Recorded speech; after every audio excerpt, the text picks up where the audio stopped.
Hello అండి, welcome to my channel. మీరు ఎప్పుడైనా పాలకూరతో పులావ్ని ట్రై చేశారా?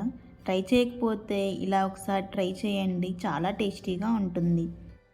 పిల్లలు పాలకూర తినడం ఇష్టపడరు కదా, సో ఇలా పాలకూరతో పులావ్ చేసి పెడితే చాలా ఇష్టంగా తింటారు.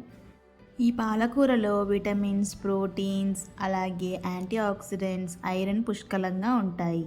సో ఈ పాలకూర తినడం వల్ల మన ఆరోగ్యాన్ని మనమే కాపాడుకున్న వాళ్ళు అవుతాము. ఈ పాలకూర పులావ్ని నేను రైస్ కుక్కర్లో చూపిస్తున్నానండి. మీరు ప్రెషర్ కుక్కర్లో అయినా నార్మల్గా అయినా చేసుకోవచ్చు. ముందుగా రైస్ కుక్కర్లో 1/2 టీ స్పూన్ నెయ్యి, 2 టేబుల్ స్పూన్ల వరకు ఆయిల్ని వేసుకోండి. ఆయిల్ హీట్ అయిన తర్వాత ఒక బిర్యానీ ఆకు, కొద్దిగా కసూరి మేతి, 2 దాల్చిన చెక్కలు, 4 లవంగాలు వేసుకొని వీటిని బాగా దోరగా వేయించుకోవాలి. ఇప్పుడు సన్నగా చీల్చుకున్న పచ్చిమిర్చి, ఒక పెద్ద సైజు ఉల్లిపాయను చిన్న చిన్న ముక్కలుగా కట్ చేసుకొని వేసుకోండి. ఇవి దూరగా వేగిన తర్వాత కొద్దిగా పుదీనా, కొద్దిగా కొత్తిమీర, ఒక రెబ్బ కరివేపాకు వేసుకొని ఇవన్నీ పచ్చివాసన పోయేంత వరకు ఉడికించుకోవాలి.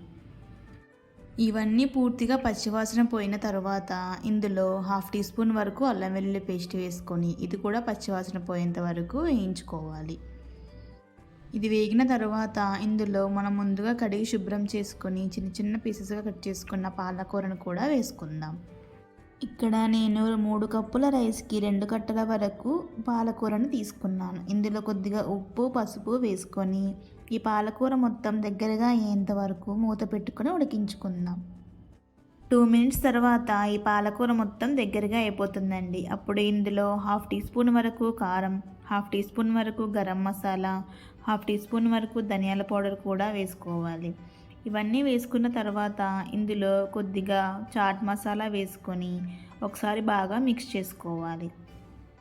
ఇలా మిక్స్ చేసుకున్న దాన్ని 2 మినిట్స్ ఉడికించుకున్న తర్వాత ఇందులో మనం 2 కప్స్ రైస్కి 4 కప్స్ వరకు వాటర్ని వేసుకోవాలి.